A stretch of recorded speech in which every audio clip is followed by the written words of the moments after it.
Hello, so it's been about 2 weeks since I did my last measurement and progress of where I was starting off with. I only did my natural waist and my hips. And originally I was like, oh, I'll do another one at the end of my Chloe Teen Challenge. However, if you've been watching me and keeping up, you know I have not continued that for 2 weeks because the past 2 weeks I was at a very mentally draining and emotionally draining and just physically draining. Everything was draining because of that job. And my last day was on Friday. I have not worked out the past weekend just because I'm like, I did serve a little break. I'm going to continue today, but also my boyfriend and I are going to get our new gym membership and start going back to the gym. So I was like, okay, what a perfect time to do my measurements again so we can get another starting point to be like, okay, here's a starting point for the gym. As well as I will say I've been still declining within my weight, and I feel it's just because I have a different approach and mindset to everything, so I just feel so much better. But I want to do my natural waist, skin, the hips, and I'm thinking about doing where my pants sit. The only thing is because the way that my stomach is, it's always hard for me to get a tape measure on it, and then I was thinking my thighs, just for funsies. So we're gonna get started with the natural waist. Let's see, is this my natural waist? There may or may not be progress just because I haven't been doing it. Alright, so it's saying about 28.2 or 72 centimeters there, so that is a little bit of progress. That's pretty good. Pretty proud of myself there.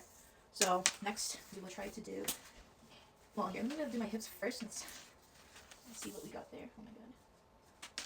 This tape measure be the end of me. Anyway, so I'm going to try to get it on the biggest part of my hips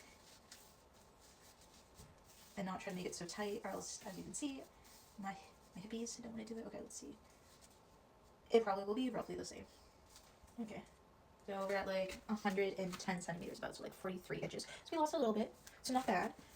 So now if we do where my pants sit, I usually wear my pants up here, but as you can see, the way that my body is, it just doesn't, the tape measure doesn't sit well because part of it has to go up. So I don't, that's why I'm like, do we even do this one? Because then that doesn't even make sense. It's trying to show like 26 centimeters because of the way my body is. So no, we won't worry about that because that doesn't make any sense. It's like, it's a bit, this part should be bigger, but because I can't get it just fully nicely around.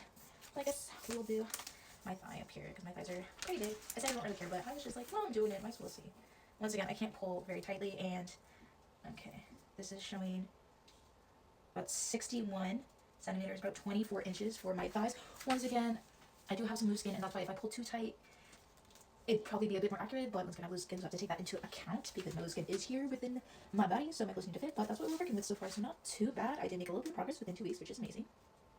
I feel pretty good now that I'm out of that toxic job. I feel like I've been doing well because I've been focusing more on my mental health, getting enough sleep, and I feel like my cortisol levels have been going downwards because I'm not constantly like in fight or flight. So I feel like everything should start moving a bit better and I'll see more progress. But yeah, that is an update for right now, and I'm very proud of myself. Even if nothing really changed, I would still be proud of myself regardless because the point of this is to move my body and make sure that I feel good.